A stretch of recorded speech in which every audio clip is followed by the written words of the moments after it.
Ici, CKIA-FM. Voici le signal horaire officiel de l'Association des retraités de l'éducation et des autres services publics du Québec. Au début du trait prolongé, il sera exactement l'heure juste.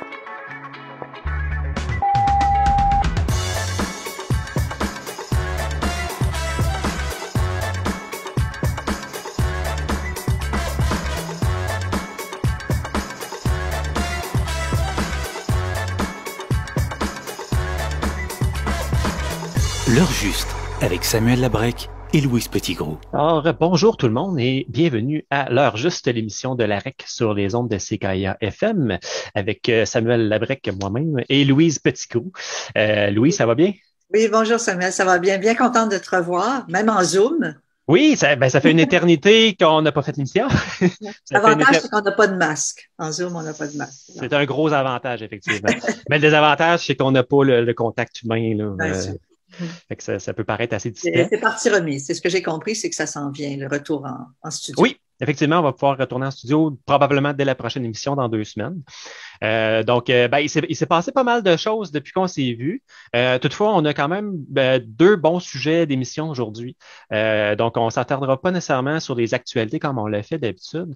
On va laisser la place davantage à nos invités.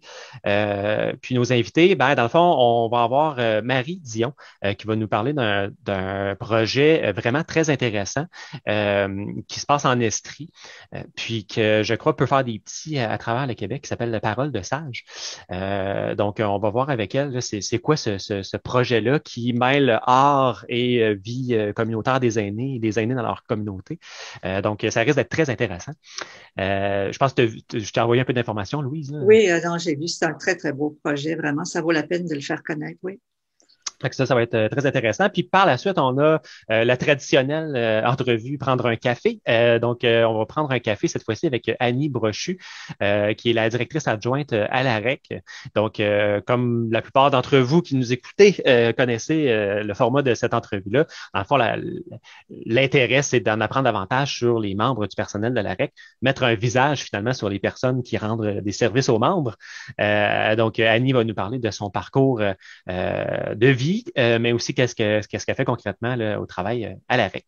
Donc, j'ai très hâte que vous écoutiez ces 2 entrevues-là. Puis, on pourrait déjà d'emblée faire une petite pause et commencer avec l'entrevue avec Marie Dion. Donc, à tantôt. Tantôt. Commentez, échangez avec nous via la page Facebook de l'heure juste.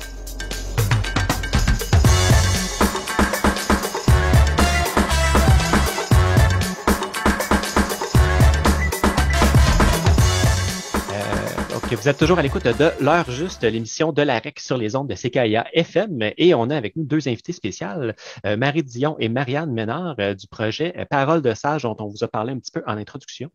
Puis on va voir avec eux c'est quoi ce fameux projet-là. Donc, mesdames, bonjour. Bonjour. Bonjour. Bonjour. Bonjour. Vous allez bien? Très bien, merci. Merci de nous accueillir. Merci d'être avec nous aujourd'hui et de prendre le temps de nous parler de ce projet-là, qui est un projet qui se passe en Estrie. Pouvez-vous me dire c'est où que ça a été conçu puis c'est où que ça se produit, ce projet-là? Avec plaisir. En fait, ce projet-là est né en 2019, l'idée, et c'est des partenaires de santé, de politique qui s'étaient rencontrés dans un colloque à Saint-Camille sur les liens entre l'art et la santé.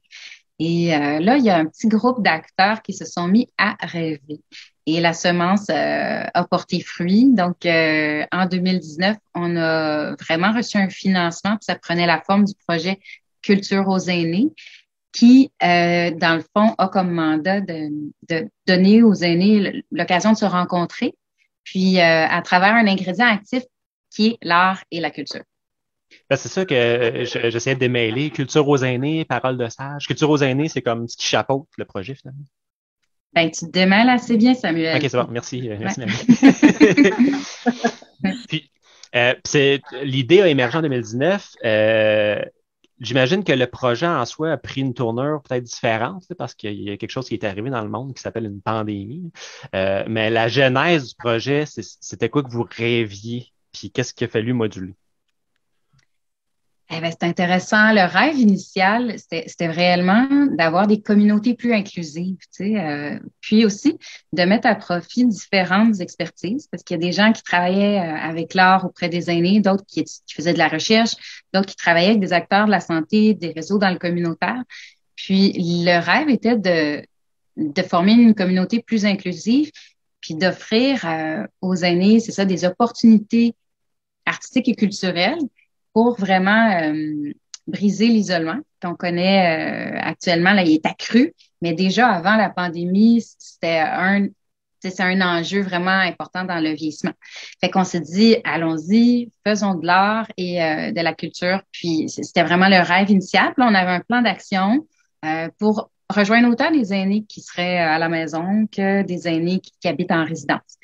Et effectivement que quand on se rappelle en 2020, mars arrive, ouf, le plan d'action, on a dû se rasseoir, retourner à la table à dessin. Mais l'équipe a su s'adapter comme on doit tous le faire. Puis, je vous dirais qu'on était encore plus mobilisés parce qu'on se disait que c'est encore plus important maintenant. Et là, ça s'est vraiment transformé. C'est plus important maintenant à cause de l'isolement des aînés, c'est ça? Oui, c'est ça, exactement, qui est encore plus exacerbé, là. Est-ce que vous entrez maintenant dans les résidences? Vous pouvez aller dans les résidences? Mais voyez-vous, vous m'auriez posé la question il y a une semaine, je vous aurais dit non. Donc, on avait adapté justement tout le volet en résidence en allant en mode virtuel. Et là, c'était des défis quand même intéressants quand on parle de ruralité, puis de personnes aînées du grand âge. Les résidences, c'est d'avoir la technologie, de se familiariser avec ça. Mais néanmoins, il y a eu des beaux échanges. Ils ont eu l'occasion de faire des mandalas avec une artiste elle-même très jeune aînée, Nadia Loria-Legris.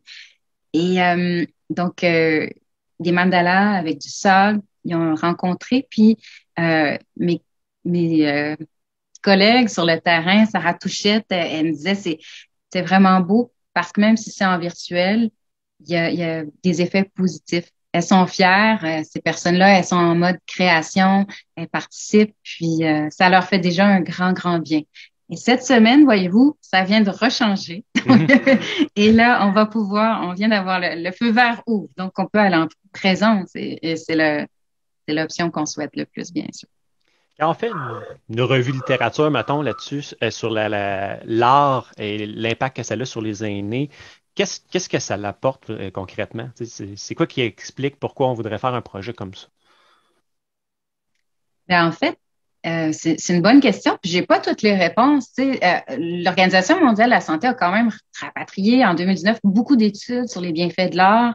C'est de plus en plus démontré, que ça a plusieurs bienfaits sur la santé au niveau cognitif, physique, social, etc.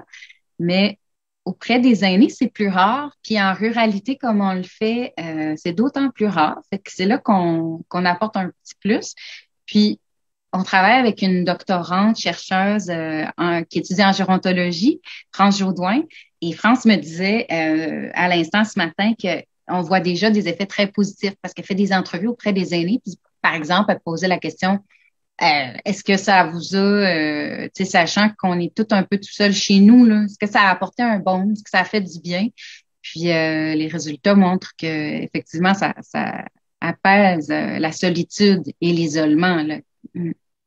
Est-ce que... Oui, vas-y, Louise. Ce que j'ai vu le plus souvent, c'est des observations, des études faites à partir de la musique. Ça me semble être l'art le plus, pas surveillé, mais observé pour les effets sur les gens. On a eu, bon, vous avez certainement vu la fameuse ballerine là, qui est passée sur le web. Et puis moi, j'ai assisté aussi dans une résidence personnes âgées à une prestation musicale d'un groupe de musique traditionnelle. J'ai vu un groupe amorphe s'animer pour jusqu'à danser, tu sais. On voit là qu'il se passe quelque chose. Je connais moins pour les arts visuels, mais pour la musique, en tout cas, ça semble assez observé, oui.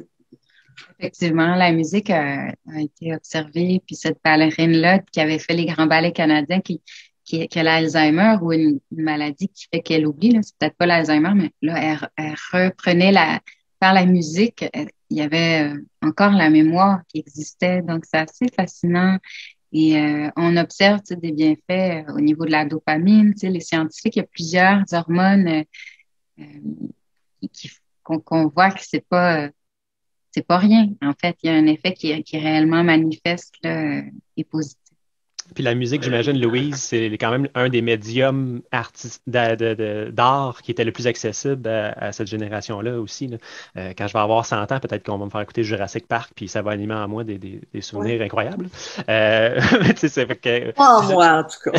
Non, non, OK. Bon, puis c'est ça, je me demandais aussi, comment qu'on adapte le projet ou l'offre d'activités artistiques en milieu rural, comment qu'on va rejoindre ces gens-là? Est-ce que vous arrivez avec des activités que vous avez pensées ou vous adaptez vos activités en fonction des goûts ou des désirs des gens que vous côtoyez? Ben, en fait, il y a comme deux volets, tu sais. Est-ce qu'on l'adapte? Puis en même temps, en milieu rural, je commencerai à répondre peut-être à la première partie de la question. C'est déjà intéressant que nous, on se situe en Estrie et pour le moment, le projet est dans 2 MRC rurales. Puis il y a déjà une 3e MRC qui est intéressée là, à devenir pilote puis à expérimenter. Puis c'est ce qu'on souhaite aussi, hein, que l'approche puisse bénéficier au plus grand nombre. Là. Puis on a la singularité, pardon, de la ruralité. Donc, il y a le transport qui est une barrière aussi à l'accès à la culture. Puis, c'est ça, nous, c'est l'art et la culture vraiment accessible à tout le monde. Là. C'est pas pour monsieur, c'est pas de l'opéra très dispendieux. Là. C'est pas ça qu'on veut. On veut permettre que ce soit plus inclusif. Fait que, par exemple, ça peut être d'aller dans les résidences sans qu'il y ait des coûts. Donc, des gains économiques ou à faible coût. Ça peut être aussi d'offrir, quand c'était possible, de se réunir, une collaboration avec le transport collectif et les résidences qui ont des fois pas le temps de créer ces réseaux-là de transport. Donc, ça a été fait en juin. Fait que c'est un peu ça. Mais c'est aussi utilisé en temps de pandémie ce que les aînés eux-mêmes utilisent comme moyen de communication, c'est-à-dire aussi les journaux, la télévision, la radio. Et c'est là que le projet Parole de sage a été vraiment une innovation pour adapter culture aux aînés. Puis à ce moment-là, c'est Marianne qui pourrait vous en dire davantage. Oui, comment on rejoint les personnes âgées en milieu rural? Ben c'est ça, Parole de sage, c'est vraiment un bébé de la pandémie, là, si on veut. C'est-à-dire qu'il fallait repenser un peu les activités pour rejoindre les aînés malgré tout, malgré le confinement. Puis ça permet aussi de rejoindre les aînés à la maison, puis ceux qui ont pas nécessairement les moyens de se déplacer facilement pour aller aux activités culturelles, parce que c'est le projet qui va à eux finalement. Donc, c'est dans cet esprit-là qu'on a élaboré ce projet-là, qui est des capsules vidéo et balado qui mettent en valeur des aînés, donc des personnes du territoire qui nous parlent de différents sujets en lien avec la culture. Puis, on s'est vraiment associé avec les médias de proximité, donc la radio, les radios communautaires, les télévisions communautaires, puis les journaux locaux, les journaux régionaux, pour faire connaître le projet, mais aussi pour diffuser les capsules. Donc, par exemple, on a pu voir les capsules à la télévision communautaire. Elles ont été diffusées pendant 2-3 mois à la télé communautaire ici. Puis, on en a aussi diffusé des extraits à la radio. Puis pour ce qui est des journaux, ben, on en a profité pour faire connaître le projet puis aussi le contenu, là. Donc, qu'est-ce qu'on fait dans présenter une personne qui a été interviewée dans une des capsules. On l'a présenté on a présenté un petit bout de ce qu'elle nous raconte dans les journaux.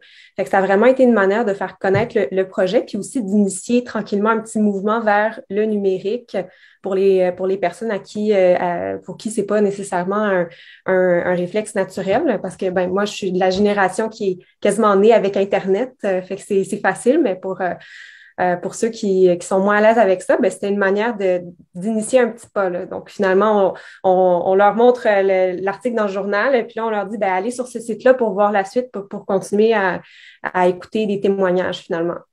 Donc, c'est un peu comme ça qu'on arrive à rejoindre les personnes malgré la pandémie, puis malgré la distance aussi, quand on est dans des MRC rurales comme les nôtres. Moi, j'ai écouté une des 2 capsules qui étaient disponibles sur le site. Puis moi, ce qui ce qui me fascinait le plus, c'était le caractère peut-être intergénérationnel qu'on peut en retenir des capsules comme ça. Est-ce que vous faites ça ou vous prévoyez faire ça, montrer les capsules auprès de peut-être des plus jeunes, puis voir leur réaction par rapport à ça? Ben, je dirais que ça, c'est comme un effet un peu qu'on n'avait pas tout à fait prévu, mais qu'on a vraiment remarqué après le côté inspirant que ça peut avoir, pas juste pour d'autres aînés finalement, parce que notre public cible, c'était vraiment les personnes aînées du territoire. Mais on a réalisé après que ça pouvait vraiment inspirer des plus jeunes, puis que ça pouvait vraiment nous émouvoir. En tout cas, moi, c'est la première fois que je les ai écoutés, j'étais super émue. C'est ça, ça vient vraiment nous inspirer. Puis il y avait toute la notion du legs aussi Oui. qui a été soulignée. Donc, comment ces personnes-là qui ont contribué à bâtir la société dans laquelle on vit, qu'est-ce qu'ils ont à nous dire de ces périodes-là qu'ils ont vécues, puis comment on peut s'en inspirer aussi pour l'avenir. Donc, toute cette dimension-là aussi qu'on vient chercher. Moi, si je peux ajouter un peu dans le même sens, ça m'a aussi frappé. Moi, j'ai remarqué l'importance du récit pour les personnes âgées. Raconter, c'est un peu, dans le fond, illuminer le passé, puis surtout redonner au suivant. C'est donc un élément, je trouve, de valorisation pour celui qui raconte, puis, comme tu le dis, une façon de recevoir aussi pour ceux qui écoutent. J'ai trouvé que c'est un aspect très, très fort dans les deux capsules. Ben, c'est un partage un peu comme patrimonial un peu de la culture populaire, comment eux ils l'ont vécu. Puis ça se faisait avant, naturellement, dans les soirées de famille à Noël. Le grand-père racontait les affaires. Ça se fait plus vraiment aujourd'hui. Puis je trouve ça intéressant parce que quand j'ai vu le médium que vous avez utilisé, la formule que vous avez utilisée avec la vidéo, c'est quelque chose qui peut rejoindre n'importe quel jeune, je trouve. Puis moi, entendre un monsieur parler d'Olivier Guimond, je trouve ça nice, là. J'aurais pas ça autrement. Fait que ça donne comme une fenêtre sur comment eux ont vécu leur époque, leur jeunesse finalement aussi.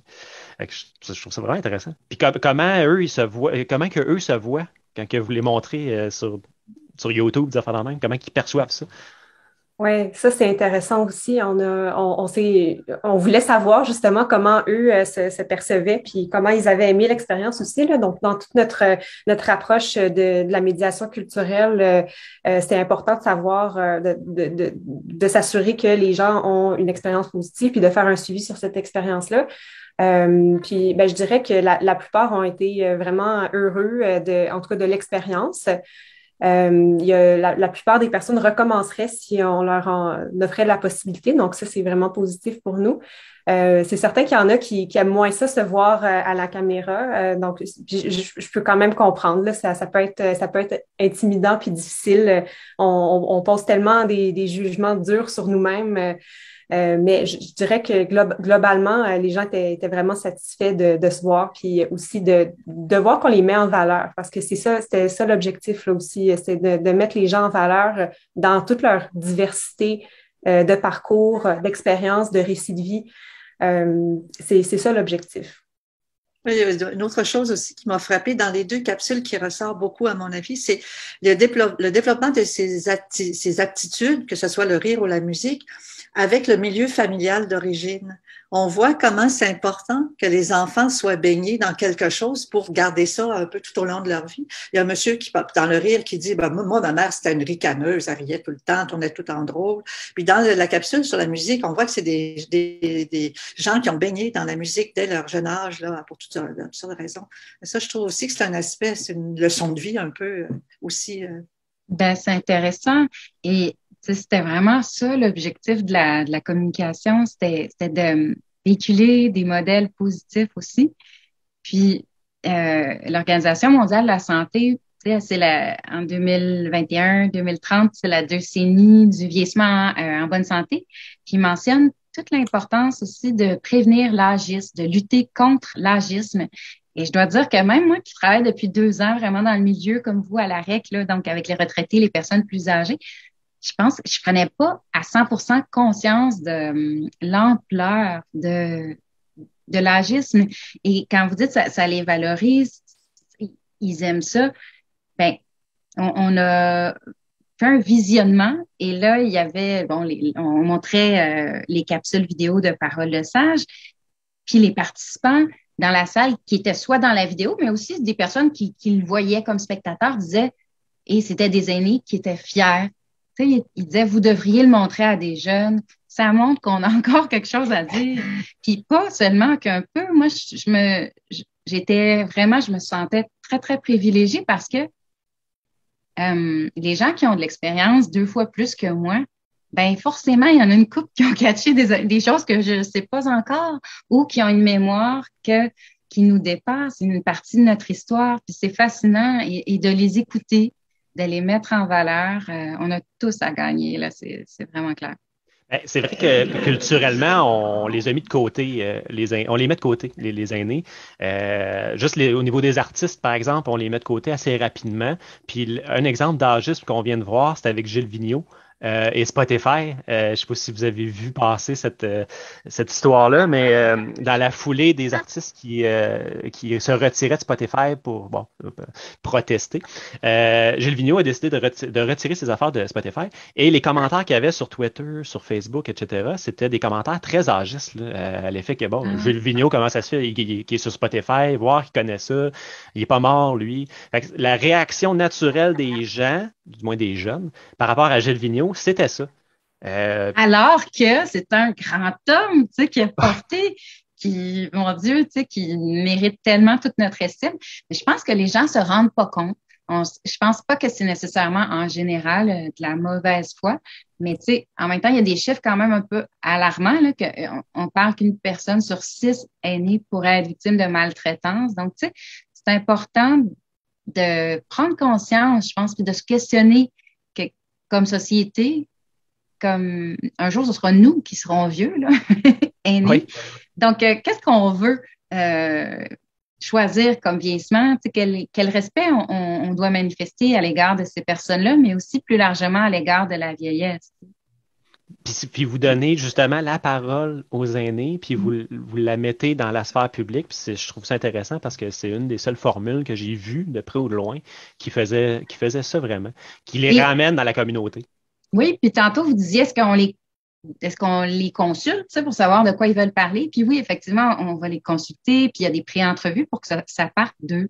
C'est Marianne qui disait c'est les aînés qui sont en vedette. Et c'est vraiment ça l'idée. Et même au sein de l'équipe, on a un petit comité des sages, puis dans Culture aux aînés, ils font partie des décisions, puis ils font en sorte qu'on espère qu'on va moins se tromper. C'est pas tout parfait. On expérimente, on tâtonne vers le numérique, tu sais, mais eux, ils nous aident, ils nous réalignent, tu sais, pour qu'on s'améliore. Puis c'est fondamental pour nous que ce soit un projet citoyen par et pour les aînés. Et en 2 minutes, pour conclure, c'est quoi la perspective d'avenir pour ce projet-là? Qu'est-ce que vous espérez du projet? Peut-être voix à la jeunesse, Marianne, spontanément. C'est une bonne question. Je la refilerai au bon. Ben, c'est sûr qu'on est un projet qui a une durée de vie, là. Pour le moment, en tout cas, la perspective, c'est 5 ans. Donc, il nous reste encore à peu près 2 ans et demi, Marie, 3 ans. 3 ans. Donc, ça, c'est pour le court terme, mais à long terme, c'est certain qu'on aimerait durer. On pense que c'est une approche qui est vraiment porteuse, puis qui pourrait faire des petits, puis se développer. Puis quand Marie parlait tout à l'heure de la 3e MRC qui est intéressée par l'approche, bien, ça montre que c'est une approche qui intéresse, puis en tout cas, qui pique la curiosité et qui inspire finalement. Donc, j'espère que ça va pouvoir du moins continuer à inspirer pour peut-être d'autres approches similaires, d'autres innovations qui vont apporter des choses constructives pour les aînés. Puis, ben, peut-être qu'on peut envisager une durabilité pour ce projet-là. On ne sait pas encore c'est quelle forme, mais c'est quelque chose sur quoi on travaille actuellement. Et peut-être que l'AREC pourrait être partenaire d'un éventuel projet. Oui, qui sait. Et parlant de partenaires, moi, je tiens à dire que le projet Culture aux aînés, c'est porté par le Petit Bonheur de Saint-Camille. Et aussi, pour le moment, je remercie les partenaires bailleurs de fonds. Il y a le gouvernement du Canada dans le programme Nouveau Horizon pour les aînés.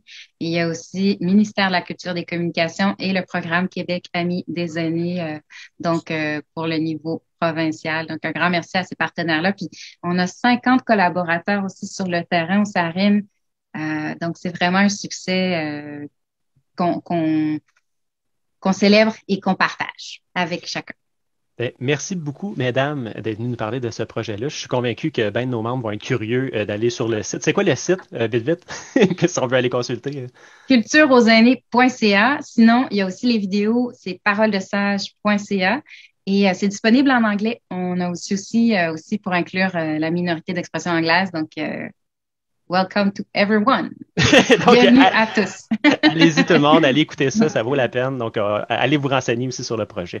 Merci, puis on se dit à une prochaine pour voir l'évolution de ce beau projet-là. Merci, puis encore bravo pour le projet, c'est super. Merci à vous. Merci à vous.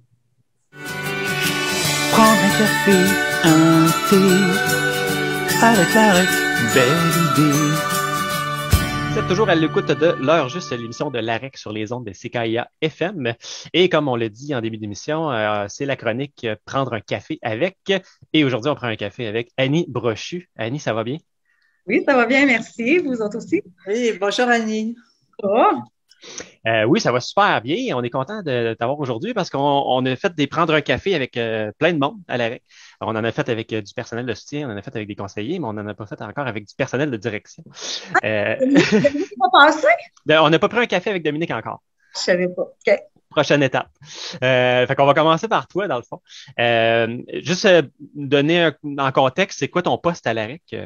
Ben moi, je suis directrice adjointe à l'AREC. Je m'occupe des opérations tant du bureau que de la logistique à l'extérieur, des événements qu'on produit à l'extérieur, qu'on organise pour nos membres à l'échelle nationale, là, pas dans les régions et les secteurs, mais c'est ça. Aussi, je suis responsable du personnel, de l'équipe du personnel de soutien. Alors, il y a 9 merveilleuses personnes qui composent cette équipe-là.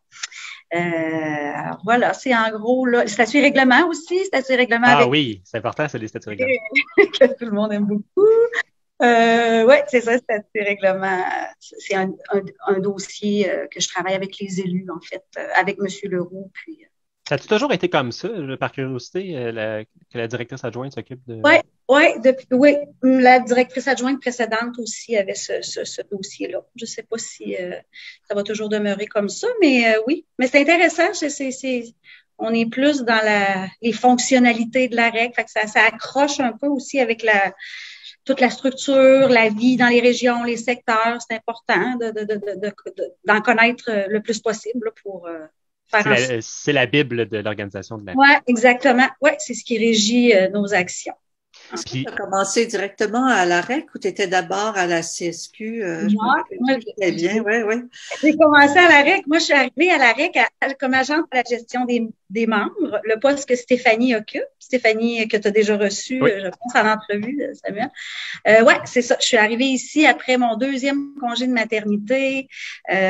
Puis, c'est ça, je voulais un emploi avec des belles conditions. Je voulais quelque chose... J'avais, par le passé, j'étais plus au niveau de la direction comme adjointe dans le domaine hôtelier. Et puis, c'est ça. Mais j'avais une formation en technique de bureau du Collège O'Sullivan. Et puis, là, je suis arrivée ici. Et puis, j'ai comme vu les opportunités de bouger parce que c'était pour un congé de maternité, le congé de Martine Fagui. Et puis, après ça, c'est ouvert des postes. J'ai appliqué, j'ai obtenu les postes d'adjointe. Je me suis promenée, j'ai fait presque toutes les chaises. Là. Dès qu'un poste ouvrait pour un remplacement ou j'allais l'essayer. Puis finalement, j'avais une idée en arrière de la tête aussi. Je voulais retourner. Je voulais commencer l'université parce que j'étais pas allée à l'université au moment où c'était le temps, là, quand j'étais plus jeune. Fait que je me suis inscrite à l'université avec les conseils de mes collègues, la direction ici. Et puis je suis allée à l'université pendant 8 ans et demi. Wow. J'ai fait, à temps partiel parce que j'avais ma famille et tout ça. Fait que j'ai fait ça pendant 8 ans et demi, mais c'était beaucoup de travail, beaucoup de stress là, pour moi, pour ma part. Tu t'es inscrite en quoi? En gestion, en administration? Mon premier certificat en relations industrielles pour connaître les bases du syndicalisme, puis connaître l'histoire d'une organisation comme dans laquelle je me retrouvais. C'est quoi l'histoire? Les relations de travail et tout ça. Puis après ça, j'ai fait un autre certificat à la Direction générale de la formation continue de l'Université Laval en gestion des organisations. Et puis là, ben c'est comme venu, mais là c'était plus des notions de gestion, là, tu sais, c'était plus, ça se rapprochait plus de mon rôle à la REC. Et puis ben c'est ça, c'était en plus un programme extraordinaire, c'était comme sur 3 ans avec une même cohorte, donc on était 40 personnes en emploi comme moi, soit nouvellement dans un poste ou en voie d'obtenir, tu sais qu'on était, il y a des personnes là-dedans qui étaient ciblées comme relève dans certaines organisations. Fait que une fois par mois, on se rencontrait en classe, fait que développer des liens, on se fait des amis, c'est toujours la même petite gang. Et puis c'est ça. Puis là, j'ai eu mon deuxième certificat. Puis fait que tu avais la conciliation travail, études, famille. Ouais, c'était pas toujours évident. Pour le premier certificat, j'ai terminé, puis j'étais en fait à la fin, j'étais dans mon nouveau poste parce que mon poste de direction adjointe là pour suivre mon cheminement, Louise, c'est en 2012 que je l'ai eu. Fait que ça a fait 10 ans, 2012 ou 2011, 2011 je pense. Ça fait 10 ans. Moi, je pense 2011. Ça a fait 10 ans l'année passée que j'étais direction adjointe à l'arrêt. Puis je suis vraiment contente, j'aime ça. J'aime vraiment mon quotidien. Mais c'est fou comme ça. Tu as jongler, comme disait Samuel, tu jonglais avec tes jeunes enfants, ton travail, ta famille, tes loisirs, comment c'est beaucoup, non? Ben moi, je suis quelqu'un je suis capable d'emmener large dans la vie, tu sais, fait que j'essayais de négliger personne, mais disons qu'à la fin, là, mes enfants, mon chum était plus capable de m'entendre dire faut que j'aille étudier, je suis pas là aujourd'hui, je m'en vais étudier, tu sais. J'étudiais pas à la maison, j'étais pas capable de me discipliner avec tout ce qui se passe dans la maison. Fait que j'allais soit à la bibliothèque, d'un petit café, tu sais, mais j'aimais ça en même temps, ça procure une certaine satisfaction, là. Ouais, je m'ennuie même Ben, c'est stimulant, tu sais, le milieu académique, là. C'est quelque chose qu'on n'a pas. Oui, je rencontre d'autres mondes dans d'autres milieux. Oui, vraiment. Je trouve que quand on a une expérience de travail, puis qu'on va s'outiller, on va chercher de la recherche, on fait de la recherche, n'importe quoi au niveau des études, mais qu'on peut s'appuyer sur notre expérience de travail, c'est comme un plus. C'est comme si on a un pied dans la réalité, puis aussi un pied dans la réflexion. On peut théoriser un peu notre pratique. Fait que il y a quelque chose de vraiment intéressant. C'est pas pour rien que l'éducation continue tout au long de la vie. C'est quelque chose à pratiquer qui apporte beaucoup. Oui. Au milieu de travail à la personne, oui. Oui, vraiment, c'est une belle expérience. Je dis pas que je recommencerai peut-être pas à un moment donné. Des fois, j'y ai eu de ça. Qu'est-ce qui pourrait m'intéresser? Là? Mais moi, c'était la portion examen et tout ça qui me stressait un petit peu plus, là. Mais ça, on n'en avait pas en direction générale de la formation continue. C'est ça qui était intéressant, c'est que c'était beaucoup des travaux d'équipe, des travaux en classe, mais pas d'examen à un certain. Ça amène une pression, hein, tout le temps des deadlines, puis mais d'étudier la veille, de régurgiter toute l'information, puis après ça, tout oublier. Ouais. C'était mon genre. Est-ce que tu as appris beaucoup par rapport à ta pratique actuelle? Est-ce que ça t'a donné des outils que tu n'avais pas? Ou... Oui, absolument. Puis surtout que tous les travaux qu'on faisait dans ce programme-là, ben, ils étaient axés sur des cas de figure qu'on vivait dans notre travail, dans notre réalité de tous les jours. Fait que c'était intéressant. Puis mettons, si la situation existait pas dans la si, mettons, il donnait un problème, poser un problème et ou quoi que ce soit, une situation, puis si elle n'existait pas, ben ça nous forçait à nous questionner, à savoir, ben si ça arrivait, comment j'agirais, là, tu sais, puis il fallait cibler des personnes dans l'équipe. Fait que, ouais, vraiment, c'est très stimulant. Je pense que la REC en a bénéficié en bout de ligne parce que aussi, tu sais, dans nos conditions de travail ici, nos études sont payées à 100%, donc c'est extraordinaire, là. C'est une chance à prendre, puis quand ça te tente, là, peut-être. C'est quoi les plus gros défis de la direction adjointe là, dans ton poste? C'est quoi les plus gros défis que tu as à surmonter? Actuellement, je te dirais que c'est les défis technologiques. Par rapport à l'utilisation qu'en font nos membres, hein, on a des personnes à l'équipe de soutien qui sont allumées, là, Et on veut toujours parfaire nos façons de faire, on veut toujours rendre ça plus facile, mais ça vient avec des outils technologiques. Puis bon, des fois, nos membres, c'est pas de quoi c'est impressionnant là, de les voir travailler avec les outils Internet et tout ça. On leur en demande quand même pas mal les élus, là, c'est impressionnant. Mais ça pose des défis actuellement. Là. On veut pas, tu sais, je veux dire, on veut que les gens s'impliquent, que le bénévolat qu'ils font, ça demeure quand même intéressant. Mais des fois, quand on veut améliorer nos façons de faire, ben ça implique qu'il faut modifier, puis il faut utiliser les technologies. Hein, là, on le voit depuis 2 ans. Ça a été. Mettons que c'est le défi des dernières années, des 2 dernières années. Puis aussi, ben il y a toujours le défi de se renouveler, d'essayer d'amener des choses qui vont justement. Moi, je suis plus dans l'opérationnalisation. Moins dans la vision que Dominique, c'est le côté vision de la REC principalement.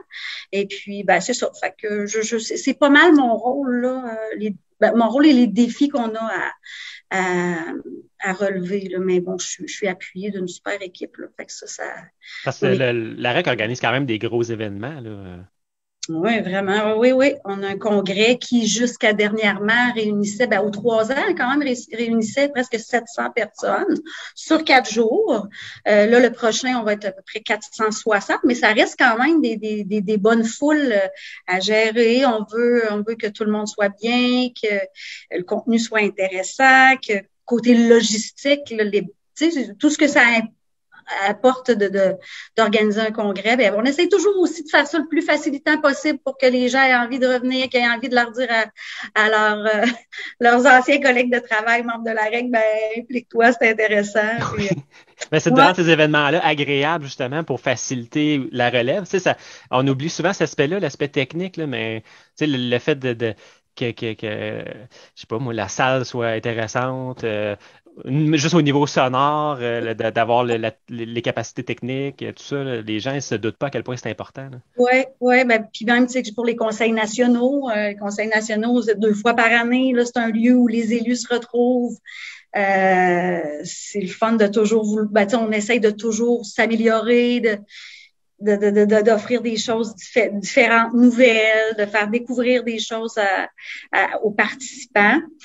Ben, les conseillers, c'est sûr, qui sont là pour livrer la marchandise beaucoup dans ces événements-là, mais puis ça fait. Tu assistes toujours aux événements qui sont organisés, oui. Oui. Toujours présente, oui. Ouais, c'est le fun. Moi, c'est vraiment une partie de mon travail que j'aime, la gestion d'événements à l'extérieur. Puis des fois, c'est des petites rencontres, mais tu sais, en même temps, on y attache la même importance, puis on fait en sorte que tout le monde reparte de ces expériences-là, puis qu'il ait envie de poursuivre. Est-ce que ton expérience dans l'hôtellerie t'amène une certaine compétence à ce niveau-là? Ah oui. Savoir comment ça marche un hôtel?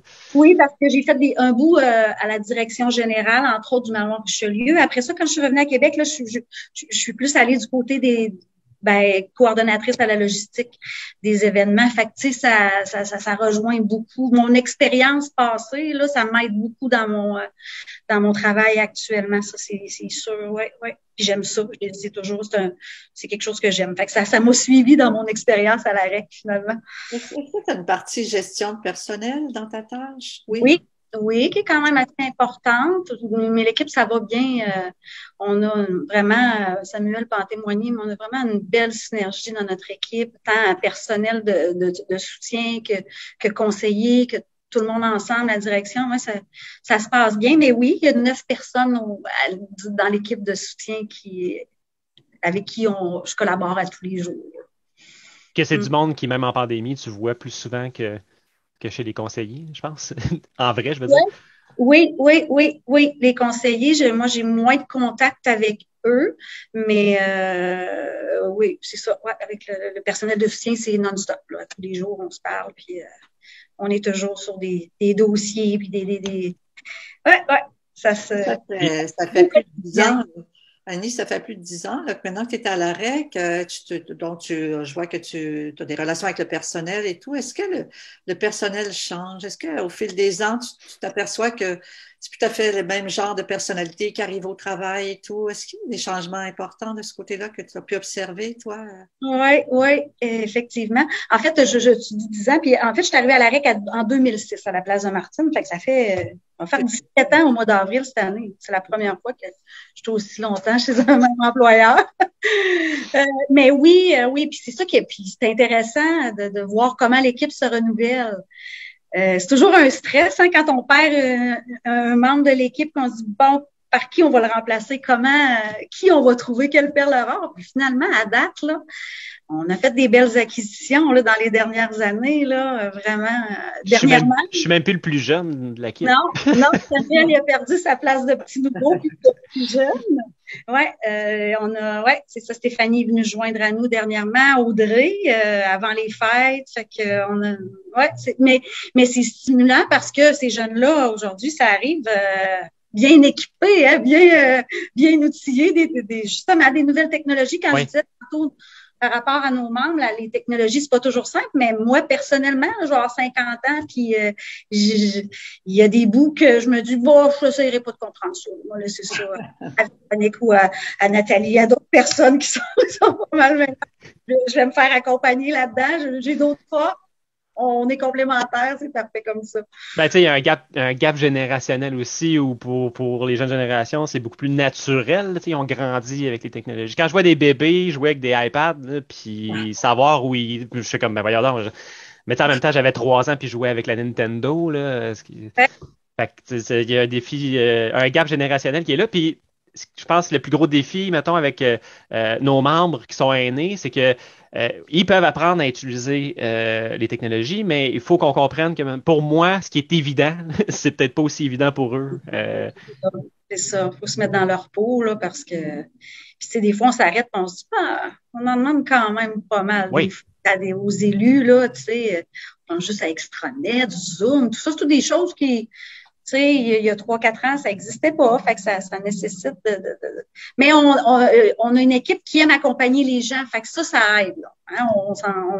On prend le temps, on organise des formations, on organise des ateliers, fait que si les gens sont pas certains de ce qu'ils ont appris en formation, peuvent revenir en atelier pour jaser avec les filles, savoir, ben ça, je suis pas sûre, pose des questions. Ça pose des questions, puis les filles répondent, puis fait que ça, c'est un accompagnement, là, on les laisse pas seul avec ces technologies-là. Mais oui, effectivement, comme tu dis, mais personnellement, moi, j'ai besoin de mes filles des fois pour qu'ils m'arrangent de quoi sur mon cellulaire.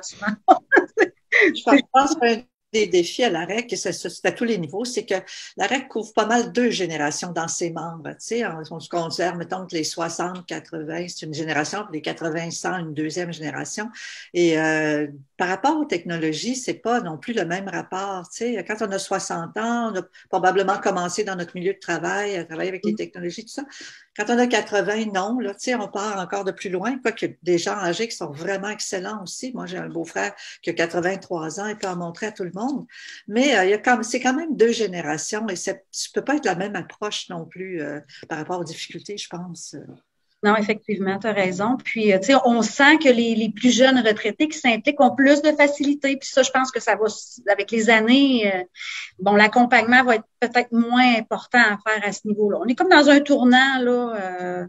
Peut-être d'où la tendance dans beaucoup de milieux à oublier que les 80 et plus ont été moins équipés jeunes pour travailler à ça. Donc, ça semble plus simple de dire, ben c'est pas grave, va sur ton ordi puis envoie-moi ta signature électronique, mettons. Tu sais pas comment faire ça. Hein? Non, c'est ça. Ben, ça, c'est un défi que tu as, j'imagine, à gérer au quotidien aussi, là, dans ce qui est de tous les outils qu'on produit, les choses qu'on produit, où il y a la jeune génération, on va dire la jeune génération de membres de la REC, qui demandent de plus en plus que ce soit électronique, notamment pour la question environnementale. Mais on oublie vite, justement, peut-être les 80 à 100 qui, eux, ils veulent encore le magazine papier, quoi de neuf, là, alors qu'il y en a d'autres, les plus jeunes, qui se disent, ouais, mais je peux l'avoir électronique, fait que ça me dérange pas, mais il faut être sensible aussi aux besoins des membres plus âgés. Là. Oui, effectivement. On ne peut pas faire des transitions drastiques. Il faut y aller en douceur sur plusieurs années. C'est ce qu'on fait tranquillement, pas vite, là, comme au niveau de l'adhésion. on a commencé à avoir une possibilité de le faire en ligne. Mais bon, le papier demeure le moyen qu'on privilégie pour le moment. Tranquillement. C'est des petites avancées, mais quand même qui sont considérables. Là, on a fait la ANI professionnelle. Je voudrais qu'on fasse la ANI plus personnelle. Okay. Tu viens d'où, Annie? Je ne sais même pas que tu étais. Moi, je viens de Québec. OK, tu es née à Québec, tu as grandi à Québec. Je suis à Limoilou à Québec, puis j'ai habité à Beauport avec mes parents toute mon enfance. Et puis, j'ai un frère. J'ai ma mère qui est toujours vivante. Mon père est décédé jeune, à 57 ans. Puis c'est ça, j'ai deux filles, une de 25 et l'autre de 18. J'ai mon conjoint avec qui je suis, ça va faire 30 ans cette année. Aïe, quand même, hein? Incroyable. Ouais, c'est ça. Alors, j'avais 5 ans quand vous êtes rencontrés, c'est ça? Ouais. C'est rare, là, dans notre cercle d'amis et tout ça, là, on est pas mal le vieux couple, là. Ça, c'est lui qui faisait du patin, hein, quand tu l'as rencontré, c'est ça? Ben, en fait, ouais, il était Ninja Turtle. Là, oui, c'est ça, ça m'avait bien marqué, ça. Ouais. Lui, c'était un enseignant de karaté, là. C'est d'ailleurs comme ça qu'on s'est rencontrés. Je suis allée prendre des cours de karaté. Puis, ouais, ça, je savais pas. Oui, il y avait son école. Puis moi, ma mère était très sportive. Elle m'a dit, bon, inscris-toi donc avec moi. Elle est allée s'inscrire. Puis après ça, elle m'a dit, ah oui, donc, t'aimerais ça. Puis tout. Puis bon, je suis allée m'inscrire. Puis finalement, je suis tombée en amour avec le prof. Est-ce que tu as encore des notions de karaté aujourd'hui? Tout. Non, même si elle en fait plus. Non, c'est ça. Non, j'ai pas poursuivi. Puis je te dirais que quand j'ai commencé à sortir avec, là, ma passion pour le karaté s'est éteinte. Cool. Puis as-tu continué à enseigner un peu? Ou? Oui. Pendant quelques années, il y a eu son école. Ouais. C'est hot, ça. Puis, on a parlé un peu de tes études, mais concrètement, tu as étudié en quoi après secondaire? J'ai fait ma technique de bureau. Ensuite, du secondaire, je suis allée au Collège O'Sullivan de Québec. Et puis, après ça, j'ai arrêté ça là. J'ai commencé à travailler à l'Université Laval, dans les bureaux. Puis, finalement, on s'est exilé pour 4 ans. On est allé rester à Charlevoix pendant 4 ans. Là, c'est là où mon chum a vendu son école de karaté. Puis on est allé, lui, il avait un emploi au casino. Le casino ouvrait à cette époque-là. Alors, on est allé habiter là pendant 4 ans. Une belle expérience de vie. J'ai vraiment beaucoup aimé mon séjour dans la région de Charlevoix. Puis, je me suis fait des amis que je vois encore là régulièrement, des amis de filles. On se rencontre. Puis, c'était tellement un beau milieu. En plus, moi, je me suis trouvé un emploi au Manoir Richelieu. Fait que c'était un beau 4 ans dans notre vie, là. Puis après ça, on est revenu à Québec. Là, je suis restée dans le milieu hôtelier, mais moins comme adjointe de direction, plutôt au niveau de la coordination des événements, banquets, congrès et tout ça. Et puis, j'ai fait un croche dans une compagnie de télécom, ce que j'ai pas beaucoup apprécié. C'était pas ma tasse de thé, là. Et puis, j'ai pris un long congé de maternité après ma deuxième grossesse. J'ai été arrêtée pendant presque 3 ans et demi, puis j'ai commencé à l'AREC après. C'est quoi qui t'a amené à l'AREC? Comment t'as passé le poste? Une agence de placement. OK. Carrément, là. Ouais, c'était une agence à l'époque, l'AREC faisait affaire avec des agences de placement pour recruter. Et puis, moi, je suis arrivée ici, puis je suis jamais repartie. Je suis bien contente. Non, on repart pas de là. Ce qui est frappant dans ton parcours, c'est que tu as toujours progressé, tu es toujours allé un peu plus loin dans ta démarche, tu as toujours continué à avancer vers ton but, probablement, là où tu es rendu maintenant. C'est intéressant de voir ça aussi. Tu sais, parfois, moi, par exemple, j'ai commencé à la CSQ, puis j'ai fini, tu sais, j'ai toujours été dans le même milieu. Fois que nous, à l'intérieur, on pouvait progresser dans l'emploi aussi, puis expérimenter toutes sortes de fonctions. Mais je vois que tu as toujours avancé à ta façon, toi aussi. Oui. Je suis contente puis fière de mon parcours, là. Puis actuellement où je suis bien, puis j'espère rester. En tout cas, tant que les défis seront là, puis que je serai bien à ma place, là. Un bon milieu de travail, là. Oui, c'est sûr. Oui, puis c'est stimulant aussi de travailler avec des personnes retraitées, de voir. Moi, des fois, je suis impressionnée. Là. On regarde juste la présidente, les membres du CA, c'est Ouais, le temps qu'ils mettent avec des bénévoles, là, ouais. L'énergie, puis la tête, là, c'est impressionnant. Là. Moi, je me dis, chapeau. Je sais pas si j'aurais cette énergie-là à cet âge-là, là, mais en tout cas, c'est stimulant. Ça, c'est sûr que moi, ça m'apporte beaucoup dans mon travail. En tout cas, c'est un plaisir de travailler avec toi, vraiment. Il y a quelque chose de rassurant de travailler avec Annie, je trouve, quand il y a des choses, des défis que j'ai à surmonter, surtout au niveau technique. Là. Je sais que je peux me fier sur elle pour comme, m'aider dans ma démarche. Elle a de la drive, comme on dit. Ah, c'est bon, merci. Dans mon cas, c'est un plaisir de te connaître un peu mieux aussi, un peu plus. Oui. Côtoyer, hein? Ben, on était un en dessous de l'autre, dans les bureaux. Oui. Mais on a eu beaucoup à faire ensemble. On a eu beaucoup à travailler ensemble. Je me souviens très bien de toi. Moi, j'ai quitté en 2014, mais je me souviens très, très bien de toi, oui. Fait que merci, Annie, d'avoir pris le temps de venir nous parler un peu de toi. Merci à vous autres. Ça m'a fait plaisir. C'était pas si pire, finalement. Non, c'est ça. Non, c'est le fun. Fait que, c'est tout pour l'émission. Fait que, on vous dit à dans 2 semaines. Bonne journée. Bonne journée à vous aussi. Merci. Bye bye. C'est toujours l'heure juste quand vous écoutez le podcast disponible au ckiefm.org et sur iTunes.